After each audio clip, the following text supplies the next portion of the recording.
for all this briefing. And Riccardo, you come back afterwards. Huh?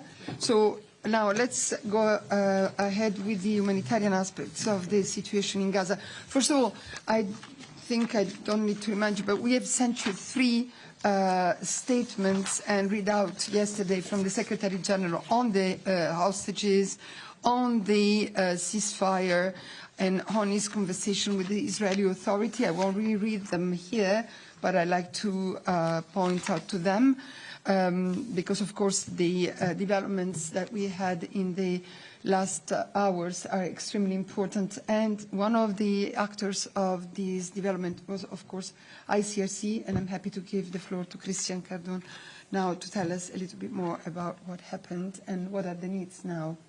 Thank you, Christian. Thank you very much, Alessandra. Good morning, all. So I will focus on three main issues, maybe a very brief recap of yesterday's release operation, which, by the way, is not over. My second point will be on what's happening today, specifically when it comes to human remains. And then third, maybe briefly on humanitarian aid to come in and back maybe to some questions on what we also see as priority sectors for the massive reconstruction ahead. Okay, so back on yesterday, but briefly, I mean, the first important information, many more families have been reunited yesterday. That was the top ICRC mission and goal, obviously, of the operation of yesterday, and we obviously welcome that development. As you know, ICRC was not involved in the negotiation that happened prior that operation.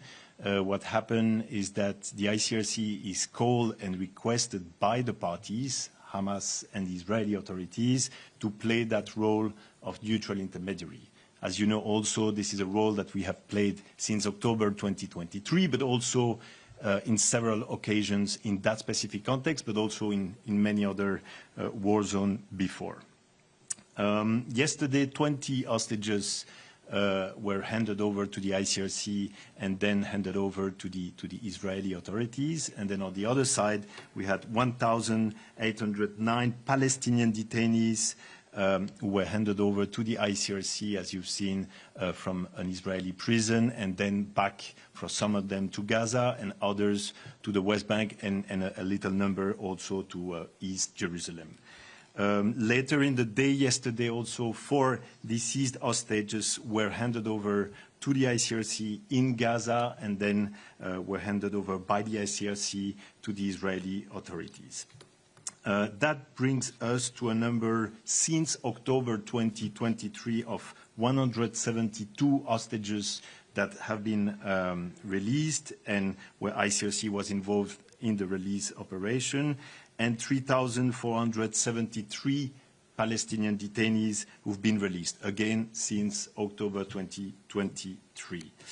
No need to remind you that we unfortunately never had access to both the hostages and the Palestinian detainees, despite having repeatedly asked in bilateral but also publicly to get access to the hostages and to the Palestinian detainees. For your information also, when it comes to Palestinian detainees, ICRC had probably one of its biggest activity in that context was the visits to Palestinian detainees prior the 7th of October 2023.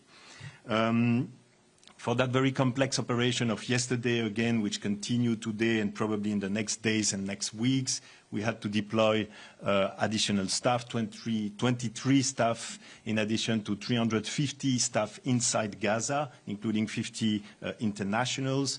Part of this expertise that we needed yesterday for the release operation, obviously you have weapon contamination expert, you have detention expert, you have medical expert. You can well imagine that when you welcome hostages and even Palestinian detainees who spend times either in Gaza for the hostages or in places of detention, you need a specific medical attention, and that's the specialized staff that we have deployed for that operation. I also want to share with you that when it comes to the Palestinian detainees, the ICRC, despite not having been able to access them over the last 2 years, was able to do what we call a pre-release interview with each and every one of them who were released yesterday, including in the presence of our medical expert. That was very important to do that prior their release, and that's the way we work there and in any other context. So that's yesterday.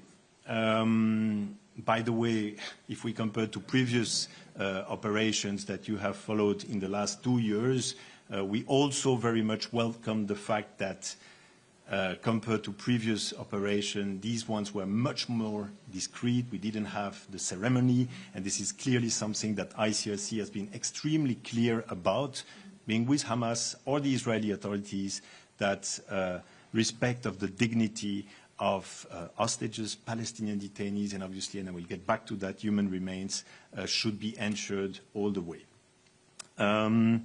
Okay, today, very soon you'll have in your inbox another ICRC press release specifying a bit what we will be doing in the next hours, but probably days and weeks. The research for human remains, it's obviously even bigger challenge than having, I would say, the people alive being released. That's a massive challenge. As you know, there will be human remains being handed over from both sides, the Israeli authorities, but also Hamas. Already today, and we started yesterday with the 4 deceased hostages that were handed over, we will play a role also in facilitating this very sensitive operation.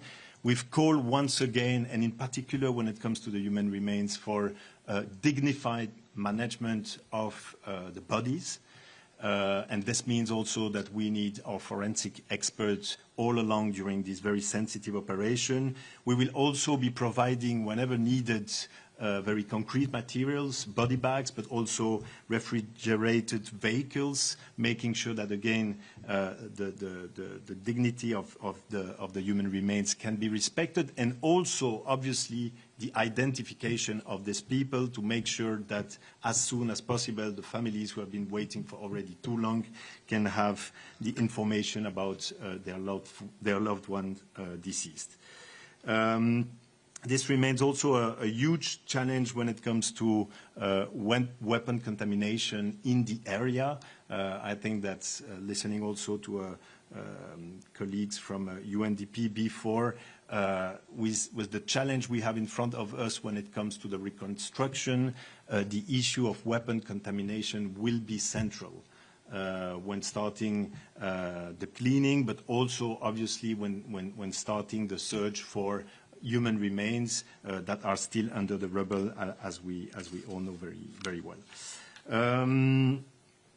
Now, briefly, maybe on humanitarian aid and what we also see as top priority at the moment, I think the first thing to be very clear about is that it's about aid coming to the people and not anymore people going to the aid. Let me just clarify that over the last months, we've all seen how complex it has been for humanitarian actors to do their work. And basically, most of the actors, ICRC included, were not able to organize a sufficient distribution of aid inside Gaza. And what we've seen instead, it's people coming back from distribution sites being wounded, if not killed in many instances. So the first important thing, I would say, beyond the number of trucks and many details that you're probably going to ask me afterwards, that's the shift that needs to happen. It's that the aid should come to people. And when we are talking about humanitarian principles, it's to make sure that actually elderly people, handicapped people, wounded people can have access to the humanitarian aid. That has not been possible over the last weeks and months in Gaza. So we are ready, obviously, as many other actors, with trucks ready to come in. Some already entered, as we've all seen yesterday, with any kind of materials, not only for the short term, but also for the long term. I heard a question about what's the priority in terms of infrastructures. What's very clear and what we have seen, including in Gaza City, and by the way, ICRC just reopened also its activities or its presence inside Gaza City. You remember that was suspended since the 1st of October. But what we can see is that water infrastructures, wastewater infrastructures, hospitals, electricity infrastructures, most of them collapse or are on the verge of collapsing. So it's very important that in addition to the emergency aid that will be in the trucks, there's also materials to allow the key actors to rebuild these infrastructures. Voilà, I will stop it here. Voilà. Thank you. Thank you very much, Christian. This was really insightful. I will now maybe turn to, who wants to start? WHO.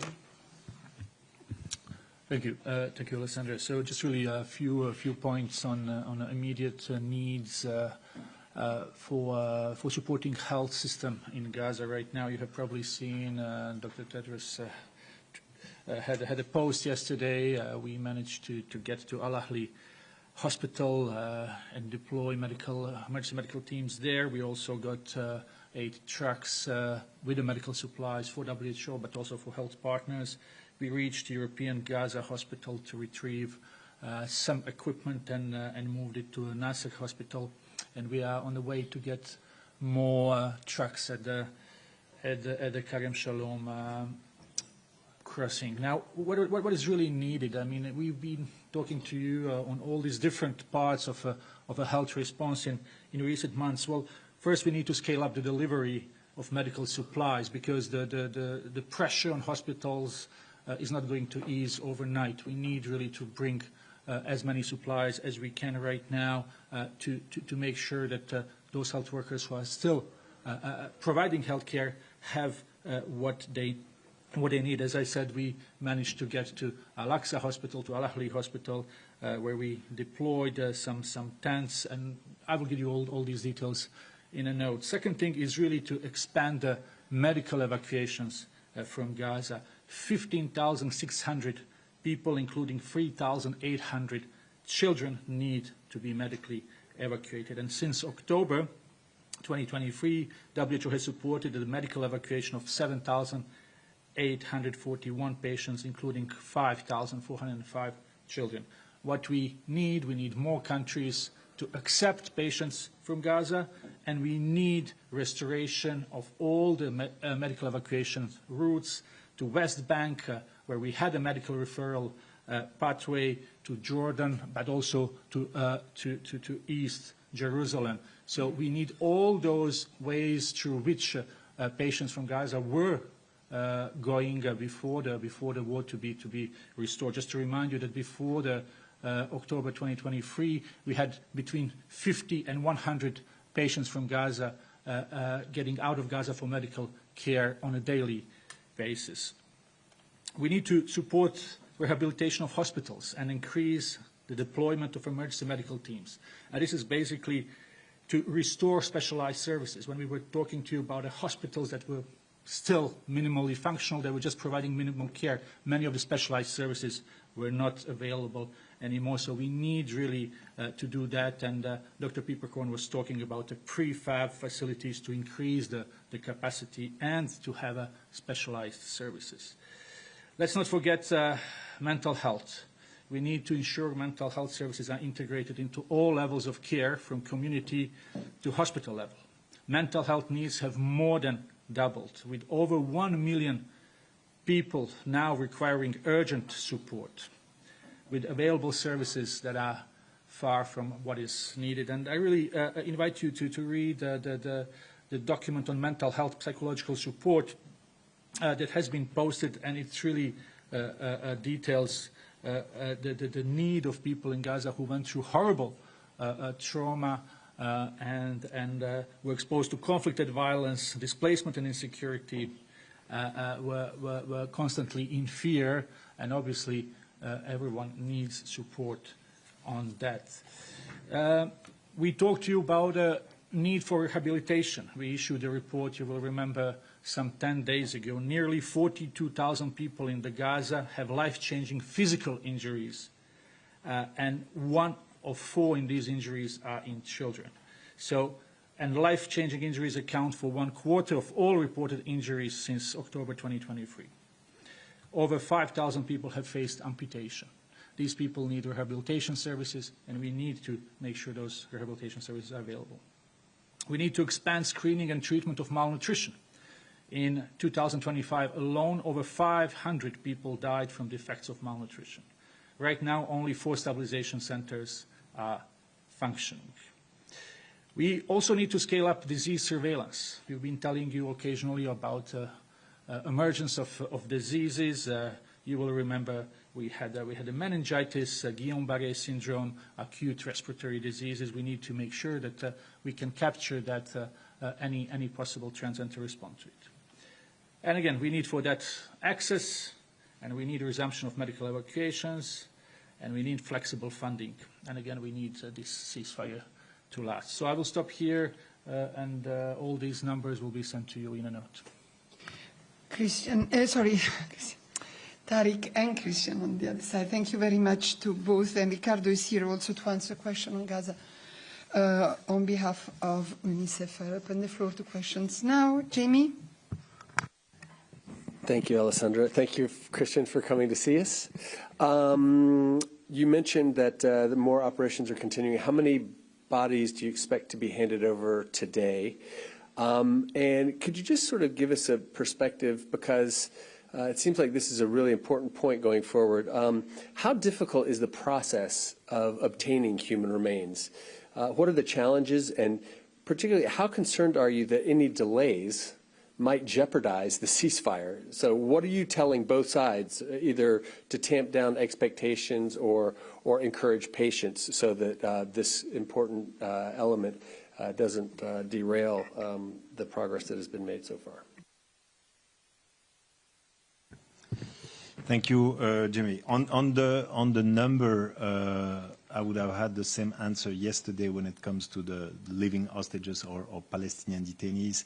And believe me, that's a big issue for us. We actually don't know. We know that we have to be ready. We know that it's happening today. It's starting today. It's even more complex to have detailed on that when it's human remains. And I'm now moving into your second questions, because actually what we also understand from the parties that that's the complicated part, and that's the part that might take longer. I think there was a very clear understanding that the first part, so living hostages and living Palestinian detainees, was supposed to take place in one day, mission accomplished by the parties. But now there is clear indication that this might take much more time because of the difficulty to find the human remains in Gaza in particular. That's the case for the human remains of hostages, but in general, human remains, as we've discussed before, that may be under the rubble, considering the intensity of the conflict over the last days, particularly in Gaza City. Now, are they in Gaza City? Are they in the south of the Gaza Strip? Are they in the middle of the Gaza Strip? These are information that we don't have. Yesterday, what I can tell you is that at some point, we were notified that there would be release in the north, and there would be release in the south. That may be the same scenario for the human remains. That may be also, there might be also other places where ICRC will have to move. But again, that's part of the big challenge our team on the ground are facing, is that this information are coming really in last minute. Yeah, go ahead. So, I mean, yeah, that you're sort of alluding to. I mean, what are you telling both sides, either the Israeli side or the Hamas, Gaza, Palestinian side? I mean, is there the possibility that this could take weeks, and is there a possibility that some remains may never be returned? And that's the case again in many war zones. Yes, I think that there is clearly a risk that will take much more time. What are we telling to the parties is that should be their top priorities. And again, not only when it comes to the human remains of hostages, but other human remains. a tendency that we have seen in other conflict zones is that the authorities, the moment there is a ceasefire, will postpone that, or there will be a rush to rebuild and then neglecting the research for human remains. So that's why in a moment where all want to rush, we, ICRC, remind the parties of the importance to respect that specific step. Obviously, again, for the families to be able to be notified as soon as possible. And that's possible. We've seen in certain places that when the concerned authorities are taking the necessary time to do the identification of the bodies, families get their answer more quickly. And it also has a consequence on any initiatives of reconciliation for the future. So the question of the missing people, and in particular the research of human remains, is absolutely key, and again that's what we've asked to the authorities. Thank you very much, Emma. Thanks, Christian. It's on the same topic. So the 4 hostage remains that returned yesterday, did Hamas give you any indication that they know where they might be? Or are they pretty much starting from scratch? What's your impression? And is ICRC involved in that search, or really just the transfer? And to follow up on what you said about aid, has the really big ramp-up or scale-up of aid that is so badly needed in Gaza, has that really happened yet, or we're still sort of in a waiting pattern? And for Tariq, please, on the medical evacuations, have you been given any indication of how quickly that can begin? And is there any guarantee that transfers back to Israel, which were happening before the war, can resume? Is that part of this agreement at all? Thank you.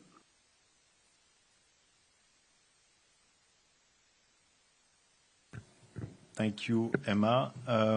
No, we are not involved in the search, in the concrete search on the ground of the human remains.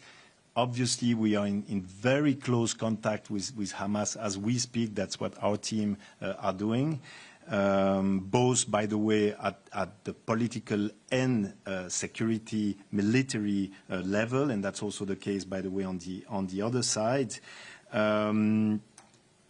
You know, when it comes to what we know or what we should know right now, knowing that will happen in the next hours, I think it's probably the most sensitive operation that we are handling. So obviously these are information that we need to keep extremely confidential until the moment the bodies are handed over to the authorities on the other side. And that's the same thing for the other side. That's the main reason, because from experience we know that that can have jeopardized that process. So you will understand that I cannot go into the details of that one.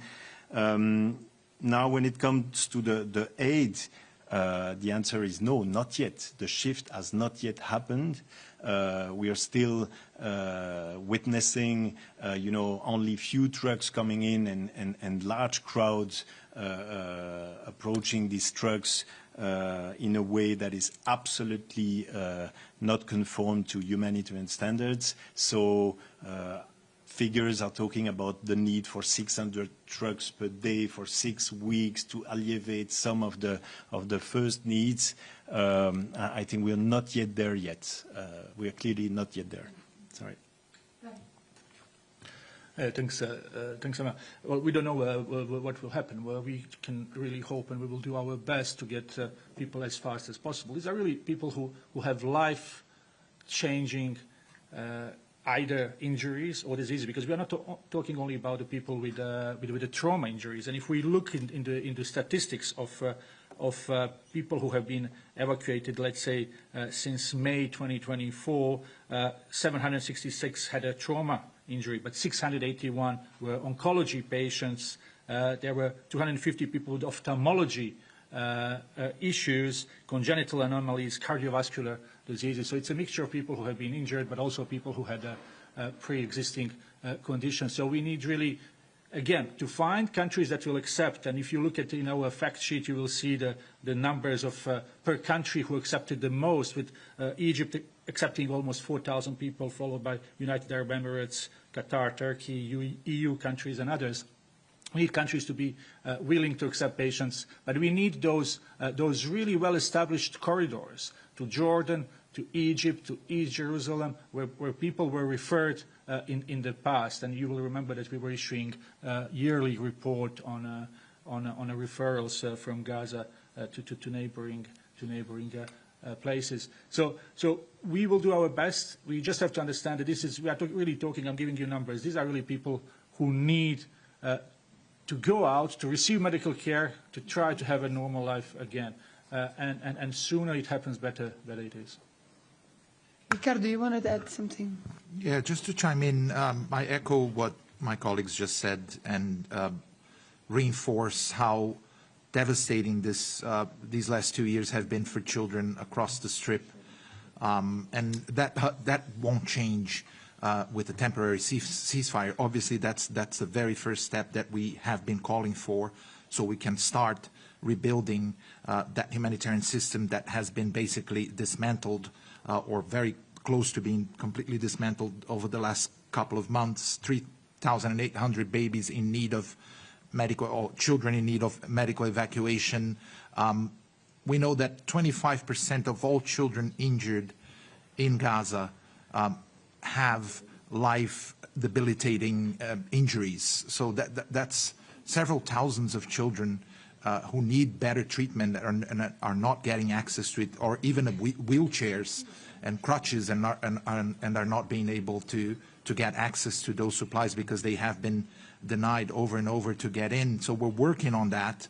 But again, this doesn't change in a few days. This will take, as our UNDP colleague said, weeks, months, and maybe decades in terms of the reconstruction, but also making sure that the health systems are back on track, and that the UN can do what it had been doing before this war started and started devastating the lives of children and their families. Thank you. Thank you very much. Sorry, I'll do a little bit of housekeeping here. So we've got 2 questions in the room and 3 online, but Christian needs to leave at 12. So can I ask first those who have questions for Christian? Agnes, I saw your hand up. Simon, is that for him too? Okay, let's start with the 2, and then I go to the platform, and we will see if we can release you quickly. Agnes.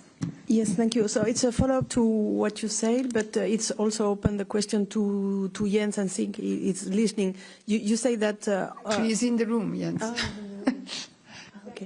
Okay. Yes, you mentioned that only a few trucks are coming in. Do you have explanations about why? Is it because the logistic is complicated, or are you doing requirements to enter? It's not possible. And so the same question to the UN, to OCHA, which has a global view of the situation. If this is for security that trucks are not entering, we would like to understand. Okay, I'm sorry, bear with me. Come, Jens, but I'll ask Christian to answer first. I'll go to Simon. Let's ask all the questions to Christian, and then the other colleagues will be able to answer. You really have a hard stop, huh? I can move a bit. Yeah. Okay, Simon, go ahead. Okay. Yes. Let me let Christian answer, and then I'll go to Simon. Okay, thank you, Agnes. So the answer is that, there are different factors. Yes, security is one, obviously, but that's mostly when trucks will get inside the Gaza Strip. But before that, there are the entry points. And again, to be updated in the next hours, but to my knowledge, not all entry points are open to have humanitarian aid inside Gaza. And that's the main issue right now.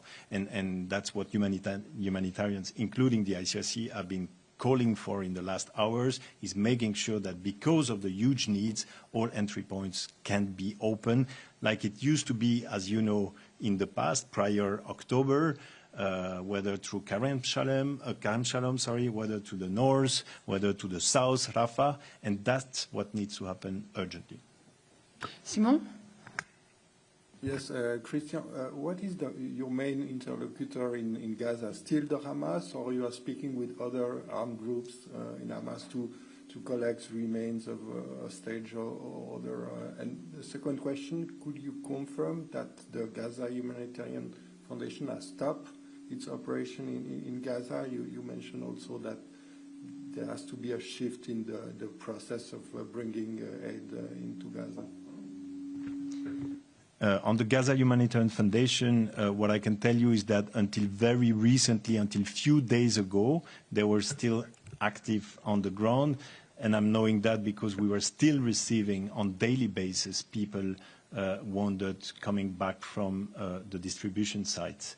As we speak right now, we've been informed that there might be a shift, knowing that all the other traditional actors will fortunately be able to restart their operation as they used to do prior 7 of October, but to be confirmed if the Gaza Humanitarian Foundation will continue to play a role, you would have to ask them, obviously.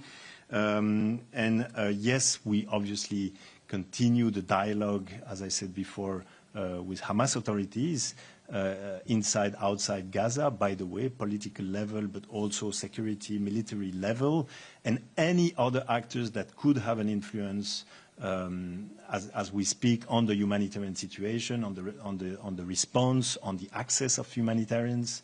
And yes, within Gaza you have complication, and yes, within Gaza you have other actors, and yes, ICRC is in touch with all actors present on the ground, all armed actors present on the ground. Gabriela, is your question for Christian?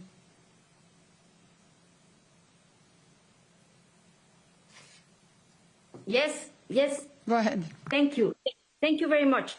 My question is, according to international humanitarian law, I would like to know if Israel is primarily responsible for the well-being of Palestinians, and especially the children, and reconstruction, but the well-being of them.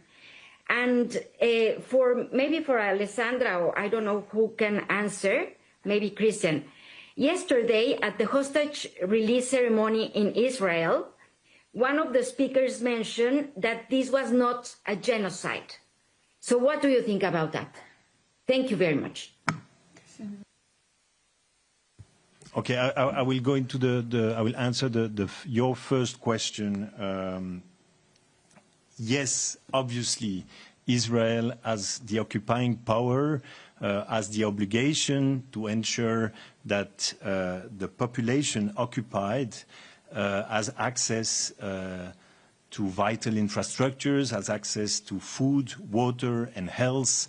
And this is why, again, the ICRC and many other actors called several times on this to be granted as soon as possible, and not only to be granted, but to be substantially increased in the near future.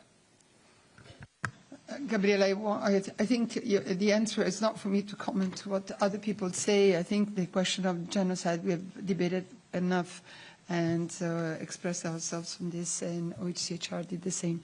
John, do you have a question for Christian, or? Yes, actually, it's also for Jens and Tariq and Ricardo. Okay, so the number of can you hear me? Yeah, no, I understood. Yeah. It's for Tariq and Jens. Can you wait a moment, please?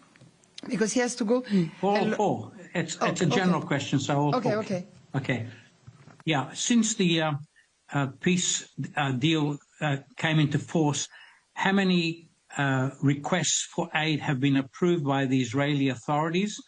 And what are the items that are being rejected primarily? And if Jens could give us an update on the tonnage that has gone in, if not in truck numbers. Thank you. Okay, maybe I'll ask Jens to answer this afterwards. Let me just go to Laurent, who has a question for Christian, and then we will come back to all these questions about the aid. Laurent. Yeah, thanks. Two quick ones. First, Christian, you mentioned that the operations yesterday were much more discreet than previous ones. So would you say that there wasn't any even minor incident to report in all the releases that you facilitated yesterday? And then second one, has some of your staff who was constrained to leave Gaza City come back permanently to the office in the northern part of the territory? Thank you. Thank you. On the first one, yes, indeed, there were no major incidents report. As I mentioned at the very beginning, we can say that 20 hostages as well as 1,809 Palestinian detainees were brought back to their families yesterday evening, all of them. So yeah, there's no I would say incident to be reported, and indeed, and I do confirm that contrary to the previous operation, there were no ceremonies, as you can have also witnessed. I'm not sure I understood the second question, but I guess it's about our presence in Gaza City, which was. Yeah. So the activities have resumed from our Gaza City office, and they were suspended from the 1st of October. So that's obviously an important development, and we are ready to scale up, I would say like any other actors, obviously, as we speak, our response, and also the setup that we have inside Gaza City. Thank you very much, Christian. You see, promise kept, 5 to 12. And I'll now turn to, thanks very much for coming and briefing the journalists. I'll turn to Jens and Tariq and Ricardo, whoever wants to answer the other questions who were really on the, can you come here? On the humanitarian situation, the aid coming in, etc. Jens, I'll start with you. And yes, you may want to also ask your question to Jens afterwards. Or now? Okay, no, so the question was already asked, so just need to answer.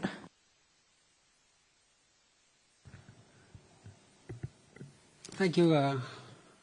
Good morning. So, John, if I understand your question correctly, I'll try to unpack it a bit. You speak about requests and approvals of convoys inside Gaza. That's your first part. I do not have numbers on that, but I have evidence that we have from our colleagues on the ground who says that humanitarians are now able to move more easily in many areas, so teams are reaching peoples in places that have previously been cut off.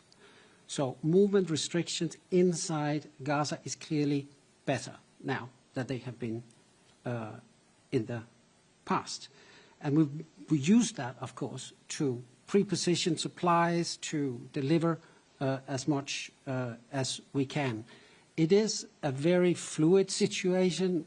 I know it's self-evident to say, but I want to put a number of that on that. Over the weekend, we saw 310,000 individual movements of people, mostly from the south to the north, right? Actually, exclusively from the south to the north, the 310,000. And we had an additional 23,000 movements in other directions. So that gives you a sense of the scale of the amount of people moving and how many they are moving. The other part of the question, if I understand correctly, is about the entry of aid. Now, wouldn't it be wonderful if we could just do that immediately? Now, we can't do that. It is, of course, part of the 20-point plan, which the UN was not part of drafting, but we are happy that it's in there, and we want to see it happen as soon as possible. But it hasn't happened yet. We are, of course, determined to scale up. We need this scale up. We won't stop until we get it, but it's out of our hands when exactly it is going to happen. So the term my boss Tom Fletcher used yesterday was, we need some determined patience. determined patience. So determined to do what we set out to do, and as I say, we won't stop until we've done it, but we need that patience, because when, how, where, how much, who's going to count, and so on and so forth, is not in our hands right now, right? It's not in our hands right now. We have 190,000 metric tons in the region ready to go in. An update from the 170,000 we spoke about recently. So it's now 190,000 metric tons that are in the pipeline, just in the region. Jordan, the West Bank, Egypt, even Cyprus. Ricardo? Just to add to what Jens just said, very, very correctly, it seems to me that after the ceasefire was agreed, there's a temporary ceasefire. It's always good to remember. We hope it will hold and become everlasting peace for the region and Palestinians, of course. But the enthusiasm that came from the international community, from people on the ground, that this was the beginning of the end of all the suffering and things would change rapidly, is just not being reflected on the ground day in and day out. We are not getting enough aid in because of all the reasons Jens explained right now, and we are being able to move more freely indeed inside Gaza, but the level of destruction again is so huge that it will take at least 600 trucks a day, which is the aim that we have, and we're far from that at the moment. UNICEF also has over 1,700 trucks ready to get in with all sorts of different life-saving supplies that children desperately need, but the process is still not there to reflect that enthusiasm that came after the guns went silent, because the aid is still not getting in enough scale. Thank you very much. Agnes. Yes, a follow-up to Jens, and maybe if you want on UNICEF or WHO, on the entry points. How many are actually open? And do you also require, like the Red Cross, that more entry points are open? Thank you. On Sunday, Kerem Shalom was open, and we actually had a staff there who saw fresh produce going in. She spoke about bananas, potatoes, and other fresh produce, which is something that we've been talking about for a long time. So that was Sunday. Yesterday, we don't have any updates. Yesterday was, as you know, very much focused on the hostage release and keeping pretty much everything else. Hold your horses, everyone. We need this to happen, right? We hope that that will change. You know what we are asking for in terms of crossings that are open. We need all of them open. Those that are not functional for various reasons. Some of them have been partly destroyed. Or it's so destroyed just across the border into Gaza that you need road clearance and so on and so forth. So they may not be immediately operational, but we are calling for them to be repaired so that they can become operational. So that's about as much as I can say. Okay, I'll take the other two, and then we will close because there is still a couple of speakers. Would you believe it? Patiently waiting. Christian. Jens, it's also a clarification. Are you saying that you are saying it's not in our hands? That sounds so passive, but I understand correctly that OCHA is knocking on the doors and asking Israel to give the green light. What is the response? Are you not getting a response, or is the response wait and see, or what exactly is happening? Thank you. Yeah, thanks. Of course, we're advocating with everyone, and we were there in Sharm el-Sheikh yesterday as well, with 22 heads of state of government, whom we are asking to help us push all buttons you can to get this up and running as soon as possible. So, of course, we're doing that. Of course we're doing that. The proof is in the pudding. I mean, it is when these border crossings are open, and we're talking particularly, of course, about Kerem Shalom, which is historically the big entry point for goods, while Rafah was the entry point for pedestrians going back and forth. That has since changed, as we all know. We would like Rafah to be opened up very much as well, that require, of course, the agreement of Egypt. But still, even if the border crossing is open from Egypt, the stuff going in still needs to be checked, cleared, and screened by the Israelis. There's a lot of things that need to work together. But trust me, believe me, we are not passive. I had my boss in Sharm el-Sheikh working at maximum speed yesterday, trying to work these things out. How did you say? Determined patience. Determined patience, yeah. Right? Jamie. Thank you, Jens. I'm looking at your latest daily news update for the last few days. I don't see any numbers of trucks that have in them. Can you be specific about how many, since the ceasefire began, I believe it was on Friday, can you tell us how many trucks, aid trucks have gotten in over the time since then? And specifically yesterday you mentioned hold your horses was the message because of the exchanges yesterday. That's done. Can we let go of the horses now? Because, and are there trucks ready to roll? Are they moving? Are there any foreseen immediately? That's the first question. My second question is just very briefly, you also mentioned about the ease of movement within Gaza and the people, 310,000, which is also mentioned in the statement. Is that because of security primarily, or is it also because there is easier, I mean, what is the reason that all these people are moving to the north? Is it they're returning home? Is it simply that the security situation is much better, so they're able to move? What do you attribute those movements to?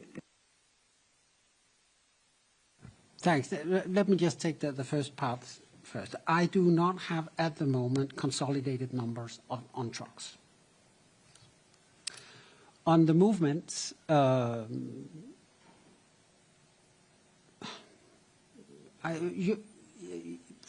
the south to the north. Yeah, why? I think you should ask the Palestinians themselves why they move. I don't want to speak on their behalf. Of course. And I had seen another hand, Emma. Hey, Jens. My understanding is that it's actually closed today for a Jewish holiday, Kerem Shalom. Is that definitely the case? And would you have a comment on that? I mean, this is the moment to scale up, and it's closed for a holiday. And is there any indication that the way that aid will be vetted will change at all? Or will it be the same careful checks and balances by COGAT that we've seen over the past 2 years? Thank you. Well, on the second part, again, you have to ask for those who require these checks and balances. I don't know if that will change. In terms of holiday, I do not have any comments on that. Of course, we want to see as much aid get in as fast as possible and as often as possible. But we respect profoundly the cultural and religious customs and rules that are in the places where we work, wherever we work. Thank you very much. Jenny, I've got still 3 people on the line. I'm sorry, quickly, it's like please. A 2-year war, and it's kind of an important moment right now. I know. Jens, could you just, the number I heard over the weekend, I'm trying to find it, but I remember hearing something about 300 trucks that may have gotten in, or 400 over the week. 400 maybe was the number. You say you don't have any consolidated numbers. Is that because you're not involved? Why is it that I'm hearing numbers of trucks, but UN doesn't know about them? Is that GHF? Why is there no, I just don't understand why the UN doesn't have these numbers yet. And can you just try to predict out as to when the next time you're going to have trucks rolling into Gaza? I think the latter part is easy, because once we get the message from the parties to this peace agreement, which has just started, that the borders will be open, then of course we'll start moving in. And on the first part of the question, No, I think my reply will be the same. I do not have consolidated numbers from recent days. Pretty clear. Okay. Let me go to the 3 questions online, and then please, there are other colleagues who want to brief you and are waiting patiently. Gabriela. Yes, thank you, Alessandra. Well, this question maybe also goes for human rights, but they are not there. So my question to Jens is, do you fear that this is a move of Israel to have the hostages back and then could close again the border for humanitarian aid? Or do you fear that could happen?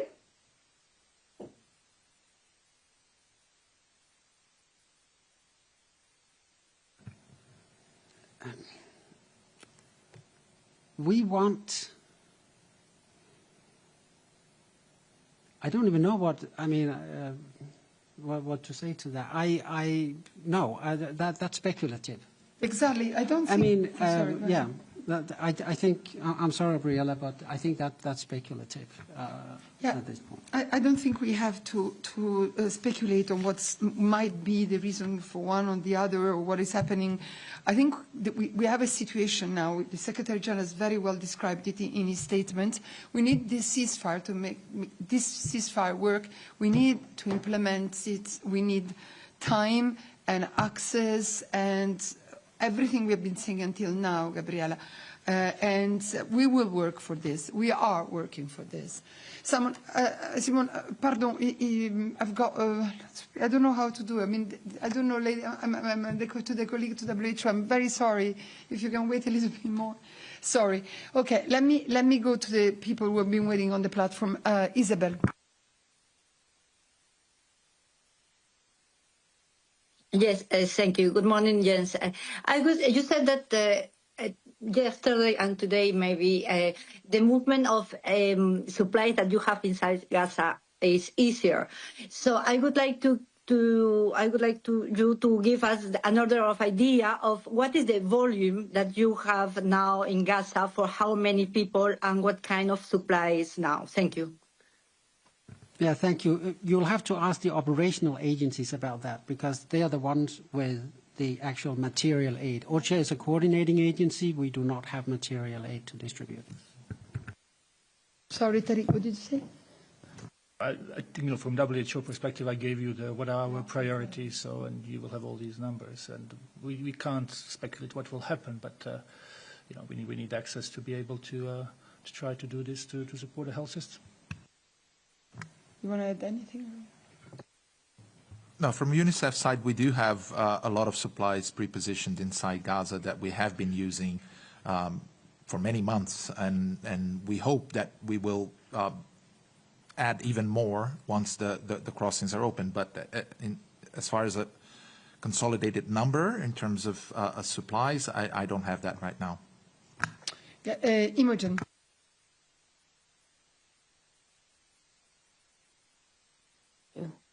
Hi, thank you. I appreciate it's quite complicated. Not every crossing is open. It's only very new. But you've all said you're getting some aid in. Things are looking a bit better than they were, say, a week ago.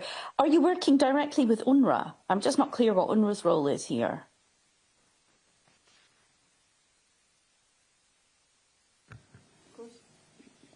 Yeah, please. I mean, I don't have any specific information on that, but we've been saying until now, and I think Juliette has been very clear last time when she came and briefed you, that UNRWA is there, UNRWA continues to work, UNRWA is the backbone of our operations in Gaza. I don't know, Jens, if you have more precise information on that, but I think that is pretty clear. But Imogen, if you want to have more specific information on what they are doing, like now, please ask the question to Juliette. John.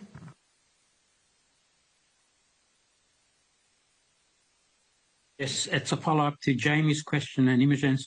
I was wondering, perhaps since Jens can't give us consolidated figures, if Tariq or Ricardo can tell us how many supplies went in for their agencies And secondly, perhaps, Alessandra, we can reach out to Rome and the World Food Programme, since they're the lead for logistics. Maybe they have some numbers on what's going in, especially for food, given there's still a famine in Gaza. Thank you. Just to answer quickly your the second part of your question, we are discussing. I believe, I expect WFP to be here on Friday to brief you on Gaza.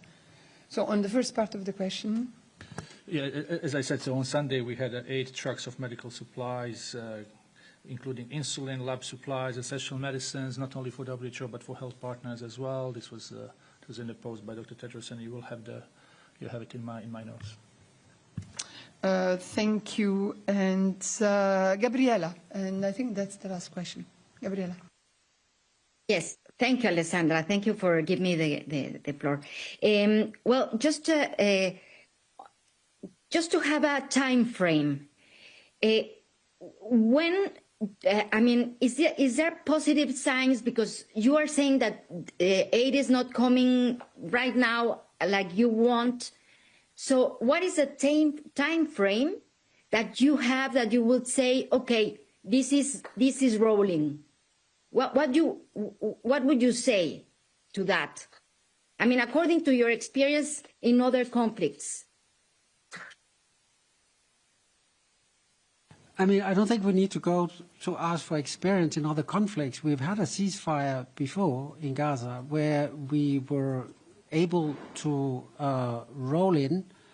I think it was actually within minutes of its announcement because we had the crossings open to do so.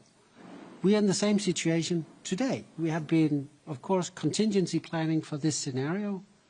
That's why we have 190,000 tons of aid in the region. So we are ready to roll when the permissions are there and the conditions on the ground allows us to do so. Ricardo, you wanted to add some figures? Yeah, just to add on the number of trucks.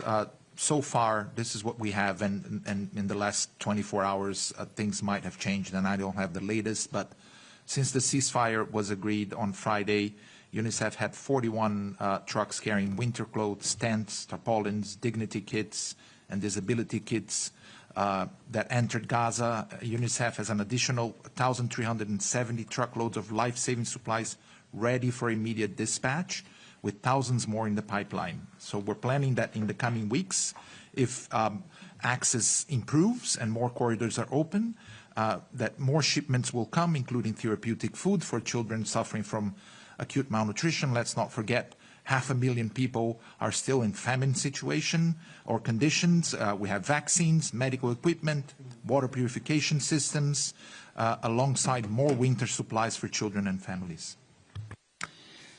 Thank you very much. Thanks to everyone for this very, really informative briefing and for all the questions.